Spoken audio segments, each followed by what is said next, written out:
అంటూ కార్యకర్త పుట్టినరోజు వేడుకలో వ్యాఖ్యలు చేసినట్టుగా మన ఇక్కడ మహాపత్రికలో టాప్ న్యూస్లో చూసుకోవచ్చు. దాంతో పాటుగా ఒకటి కూల్చితే 100 సమస్యలు కడతాం, ఫాతిమా కాలేజ్ అంశంపై అక్బరుద్దీన్ ఓవైసీ హాట్ కామెంట్స్ అనేటువంటి టాప్ న్యూస్ కూడా చూస్తూ ఉన్నాం. దాంతో పాటుగా ఓవైసీకి భయమేంటో చూపిస్తాం, బీజేపీ వస్తే కూల్చివేతలు ఖాయం, కేంద్ర మంత్రి బండి సంజయ్ కుమార్ అంటూ కూడా మనం ఈరోజు మహాపత్రికలో టాప్ న్యూస్లలో చూసుకోవచ్చు. ముందుగా బీఆర్ఎస్కు మల్లారెడ్డి గుడ్ బై అనేటువంటి వార్తలు ఈ మధ్య కాలంలో చాలా వినిపిస్తున్నాయి. ఎందుకంటే పార్టీ కార్యక్రమాలకు ఆయన దూరంగా ఉండడం, అటు బీజేపీతోని సత్సంబంధాలు మెయింటైన్ చేస్తున్నాడు అని చెప్పేసి కొన్ని వార్తలు రావడం, దాంతోపాటుగా గతంలో మల్లారెడ్డి గారి కోడల్ని కూడా ఒక మీడియా ఛానల్ అడగడంతో కలవడంలో తప్పేముంది, బీజేపీ నాయకులని కలవడంలో తప్పేముంది అని చెప్పేసి వ్యాఖ్యానించడం, ఇదంతా చూస్తుంటే కూడా కొన్ని వార్తలు వినిపిస్తున్నాయి. అయితే పార్టీకి దూరం కాగానే నన్ను మర్చిపోతున్నారు అంటూ కార్యకర్త పుట్టినరోజు వేడుకల్లో మల్లారెడ్డి చేశాడు వ్యాఖ్యలు. సరే ఈ వార్త పూర్తి వార్త ఏంటో చూద్దాం మనం. అసలు ఏమైంది మల్లారెడ్డికి? మరి ఒకప్పుడు బీఆర్ఎస్ పార్టీలో చాలా కీలకంగా ఉన్నటువంటి నాయకుడు, మాజీ మంత్రి కూడా. నేను బీఆర్ఎస్ పార్టీకి దూరం కాగానే నన్ను మర్చిపోతున్నారు, గత కొన్ని రోజులుగా బీఆర్ఎస్ పార్టీ కార్యక్రమాలకు పార్టీ కార్యాలయానికి దూరంగా ఉంటున్న మల్లారెడ్డి ఓ కార్యకర్త బర్త్డే కేక్ కట్ చేయిస్తూ ఆసక్తికర వ్యాఖ్యలు చేశారు.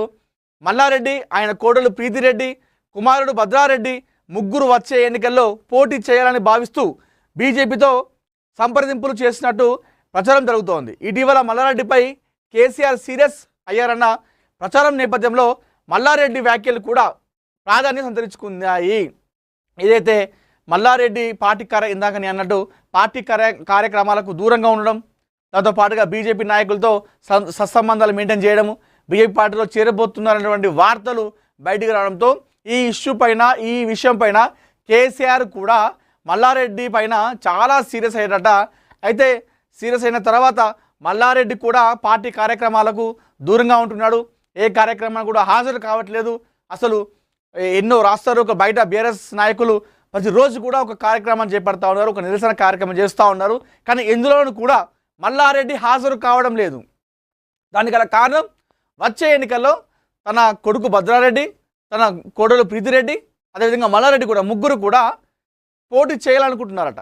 మరి బీఆర్ఎస్ పార్టీలో అలా ఉండదు కదా, ఒకే కుటుంబానికి 1, 2, 3 సీట్లు టికెట్ ఇచ్చే అవకాశం ఉంటుంది. ఇలాంటి నేపథ్యంలో బీజేపీ పార్టీలో చేరబోతున్నారనేటువంటి వార్తలు కూడా చాలా వినిపిస్తూ ఉన్నాయి. ఆ మధ్యకాలంలో బీజేపీ నాయకులతో కూడా కలవడం జరిగింది, మాట్లాడడం జరిగింది రహస్యంగా అన్నట్టు కూడా మన వార్తలు బయటకు వచ్చేసినాయి. మరి ఈ నేపథ్యంలో నిన్న కార్యకర్త పుట్టినరోజు వేడుకల్లో ఆ కేక్ కట్ చేయిస్తూ ఈ వ్యాఖ్యలు చేసిండు. నేను పార్టీకి దూరం కాగానే నన్ను మర్చిపోతున్నారు అంటూ కూడా ఆయన వ్యాఖ్యలు చేసిండు.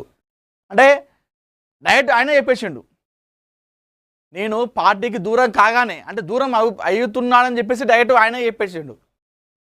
అంటే దీన్ని బట్టి మనం అర్థం చేసుకోవచ్చా, బీఆర్ఎస్ పార్టీలో చాలా కీలకంగా ఉన్నటువంటి మల్లారెడ్డి ఆ పార్టీకి రాజీనామా చేయబోతున్నారా? ఒకనొక సందర్భంలో కేసీఆర్పై ఎవరు మాట్లాడినా, ఎవరు ప్రశ్నించినా దానికి రియాక్షన్ మల్లారెడ్డి నుండే వచ్చేది. మల్లారెడ్డి దానికి కౌంటర్ ఇచ్చేవాడు. అలాంటి మల్లారెడ్డి అటు బీఆర్ఎస్ అయినా, అదేవిధంగా కేసీఆర్ అంటే చాలా ఇష్టం, ప్రాణం అని చెప్పేసి చాలాసార్లు చెప్పిండు, దేవుడు అని చెప్పేసి చాలాసార్లు చెప్పిండు అసెంబ్లీలో కేసీఆర్ గురించి మాట్లాడుతూ. మరి అలాంటి దేవుడిగా భావించేటువంటి కేసీఆర్ని, ఆ పార్టీని విడిచిపెట్టి నిజంగానే మరి బీజేపీకి వెళ్ళిపోతున్నాడా? మరి ఇంతకీ ఏం జరిగింది? ఆయన పైన ల్యాండ్ కబ్జాలు అని చెప్పేసి, లేకపోతే ఆయన కాలేజీలు అని చెప్పేసి, లేదంటే ఇతర అక్రమ ఆస్తులు అని చెప్పేసి కొన్ని వస్తూ ఉన్నాయి కదా వార్తలు. మరి వాటిని తప్పించుకోవడానికి బీజేపీ పార్టీలో కేంద్రంలో బీజేపీ ఉంది కాబట్టి సో అందులో చేరితే సేఫ్ అవ్వచ్చు అనేటువంటి ఉద్దేశంలో ఈ విధంగా చేస్తూ ఉన్నాడా? లేదంటే నిజంగానే వాళ్ళ కొడుకుని కోడల్ని రాజకీయంగా తీసుకురావడానికి బీజేపీ పార్టీలో చేరిపోతున్నాడా అన్నటువంటి వార్తలు కూడా చాలా వినిపిస్తూ ఉన్నాయి. మరి ఇందులో ఏది నిజమో కానీ ఈ మధ్య కాలంలో ఖచ్చితంగా మల్లారెడ్డి బీఆర్ఎస్ పార్టీకి చాలా దూరంగా ఉంటున్నాడు, ఏ కార్యక్రమాన్ని కూడా హాజరు కావట్లేదు. మరి బీఆర్ఎస్ నాయకులు కూడా ఈ విషయం గురించి మాట్లాడట్లేదు, మల్లారెడ్డి గారి గురించి కానీ ఎక్కడ ప్రస్తావన లేదు. మరి ఏం జరుగుతుంది వెనకాల? మరి ఇంకా వచ్చే ఎన్నికల్లో ఇంకా చాలా టైం ఉంది, మరి ఇంకా 2.5 సంవత్సరాలు ఉంది. మరి అప్పటి వరకు బీఆర్ఎస్ పార్టీ పుంజుకుంటే ఒకవేళ తెలంగాణలో ఇవన్నీ కూడా బేరీజ్ వేసుకోవాలి. మరి చూద్దాం, ఎందుకంటే మల్లారెడ్డి చాలా కూడా ఆచితూచి అడుగు వేస్తూ ఉంటాడు ఏ విషయంలోనూ కూడా. మరి ఈ విషయంలో మరి ఇది కరెక్ట్ నిర్ణయం తీసుకుంటున్నాడా, లేదంటే ఇది ఆయన రాజకీయ జీవితానికి బ్యాక్ స్టెప్ కాబోతుందా? ఇప్పటివరకు ఆయన వేసిన స్టెప్పులన్నీ కూడా ముందడుగు వేసినాయి, అన్నీ సక్సెస్ అయినాయి. మరి ఇది ఏం జరగబోతుంది ఒకవేళ గుడ్ బై అని చెప్పేస్తే, ఎందుకంటే ఆయనే డైరెక్ట్ వచ్చి చెప్పేసిండు, నేను పార్టీకి దూరం కాగానే నన్ను మర్చిపోతున్నారు అందరని చెప్పేసి ఆయనే చెప్పేసిండు. మరి ఈ మాటల్లో ఆంతర్యం ఏంటి? అదేనట్టు కదా, పార్టీకి దూరంగా వెళ్ళిపోతున్నాడు, పార్టీకి రాజీనామా చేయబోతున్నాడు అటువంటి సంకేతాలు ఇవ్వకనే ఇచ్చేసిండు మల్లారెడ్డి గారు.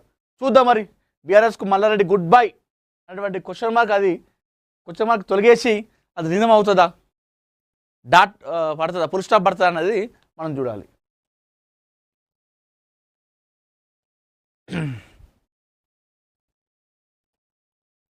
ఓవైసీకి భయమేంటో చూపిస్తాం, బీజేపీ వస్తే కూల్చివేతలు ఖాయం, కేంద్ర మంత్రి బండి సంజయ్ కుమార్.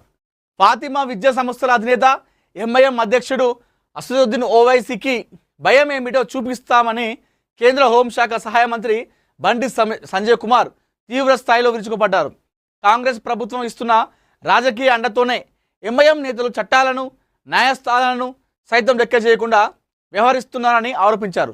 హైకోర్టు విచారణలో ఉన్న అంశంపై ఓవైసీ కుటుంబం స్పందిస్తున్న తీరు ప్రజాస్వామ్య వ్యవస్థకే సవాల్గా మారిందని విమర్శించారు. చెరువుల పూర్తి నీటి మట్టం పరిధిలో నిర్మాణాలు జరిగాయన్న ఆరోపణలపై హైకోర్టు అడుగుతున్న ప్రశ్నలకు సమాధానం ఇవ్వకుండా ఎదురుదాడికి దిగడం దారుణమని బండి సంజయ్ అన్నారు. చట్టాన్ని గౌరవించాల్సిన ప్రజాప్రతినిధులే న్యాయ వ్యవస్థను ప్రశ్నించేలా వ్యాఖ్యలు చేయడం బాధ్యత రాహిత్యమని మండిపడ్డారు. ఎంఐఎం నేతలకు కోర్టులు చట్టాలపై గౌరవం కనిపించడం లేదని విమర్శించారు. తెలంగాణలో బీజేపీ అధికారంలోకి వచ్చిన వెంటనే చట్ట విరుద్ధంగా నిర్మించిన భవనాలపై ఎలాంటి రాజీ లేకుండా చర్యలు తీసుకుంటామని బండి సంజయ్ స్పష్టం చేశారు. ఫాతిమా విద్యా సంస్థల నిర్మాణాలు కూడా అక్రమమని తేలితే చట్ట ప్రకారం కూల్చివేతలు తప్పవని హెచ్చరించారు. అక్రమాలకు పాల్పడిన వారిపై కఠిన చర్యలు తీసుకుని చట్టపాలన అంటే ఏమిటో చూపిస్తామని అన్నారు బండి సంజయ్ కుమార్. సో బండి సంజయ్ కుమార్ బీజేపీ పార్టీలో చాలా కీలకమైన వ్యక్తి. BJP party Telangana